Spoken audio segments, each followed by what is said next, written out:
বৰ্তমান এতিয়া যাম হাইলাকান্দিলৈ, তাৰপিছত শ্ৰীভূমিলৈ যাম, তাৰ পৰা আমি শিলচৰ আকৌ ঘূৰি আহিম।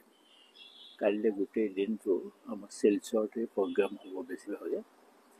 মূল কথাটো হ'ল আমাৰ বৰাক আৰু ব্ৰহ্মপুত্ৰৰ মাজত এটা সমন্বয়ৰ বাৰ্তা লৈহে আমি ইয়ালৈ আহিছোঁ। কাৰণ শ্বহীদে আৰু সেইসকলৰ আত্মাৰো সদ্গতি স্থাপন হ'ব লাগে, আৰু পৃথিৱীত যাতে আৰু কোনো জাতিয়ে ভাষাক লৈ শ্বহীদ হ'ব নালাগে, আমি সেইটো কামনা কৰোঁ। বৰাক আৰু ব্ৰহ্মপুত্ৰৰ ভাষিক আৰু সাংস্কৃতিক যিটো সুষম সমন্বয়, সেই সমন্বয় সাধন কৰিবৰ কাৰণে আমি বৰাকৰ কেইখন ঠাইলৈ আমি যাবলৈ ওলাইছোঁ। মই ভাবিছোঁ যে ই আমাৰ দুয়োখন সাহিত্য সভা, অসম সাহিত্য সভা আৰু বংগীয় সাহিত্য পৰিষদৰ এটা সুষম সমন্বয় ইয়াত সাধিত হ'ব। আৰু অসম সাহিত্য সভাৰ তৃতীয়খন কাৰ্যনিৰ্বাহক সমিতি শিলচৰতেই হ'ব, আৰু এইটো হ'ব বংগীয় সাহিত্য পৰিষদৰ পৃষ্ঠপোষকতাতে আমি ইয়াত কৰিম।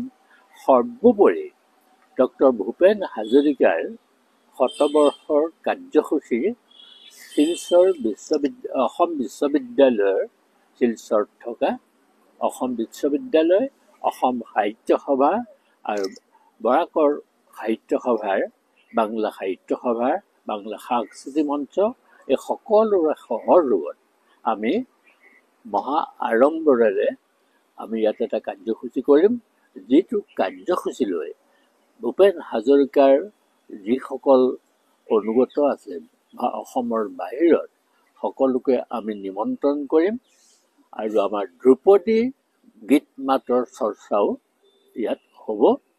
এনে এটা মহৎ উদ্দেশ্য লৈ অসম সাহিত্য সভাৰ কাৰ্যনিৰ্বাহকৰ অনুমোদন মৰ্মে আমি ইয়ালৈ আহিছোঁ, আৰু ইয়াৰ পৰা আমি সমগ্ৰ অসম বা ভাৰতবাসীক এটা বাৰ্তা দিবলৈ যত্ন কৰিম, যাতে আমাৰ মানুহৰ মাজত থকা যিখিনি বৈষম্য, আৰু দ্বিতীয়তে এটা কথা কি, মাতৃভাষাৰ বিষয়ে চিন্তা চৰ্চা কৰাটো প্ৰত্যেক জাতিৰে কৰ্তব্য। গতিকে তেনেকুৱা এটা অৱস্থাত আমি সমগ্ৰ বিশ্বক এটা বাৰ্তা দিব খুজিছোঁ, যাতে ভাষাৰ দাবীত কোনেও আৰু নিজকে শ্বহীদ বৰণ কৰিবলগীয়া নহয়। মই এই কথাকেইটা কৈ আপোনাসকল সদৌতিকে ধন্যবাদ জনাই যাম হাইলাকান্দিলৈ। হাইলাকান্দিতো আমাৰ বিভিন্ন কাৰ্যসূচী আছে। হাইলাকান্দিৰ পৰা আমি শ্ৰীভূমিলৈ যাম, শ্ৰীভূমিৰ পৰা পুনৰ শিলচৰলৈ ৰাতি ঘূৰি আহিম। ছেপ্টেম্বৰ অক্টোবৰ এনেকুৱাতে হ'ব।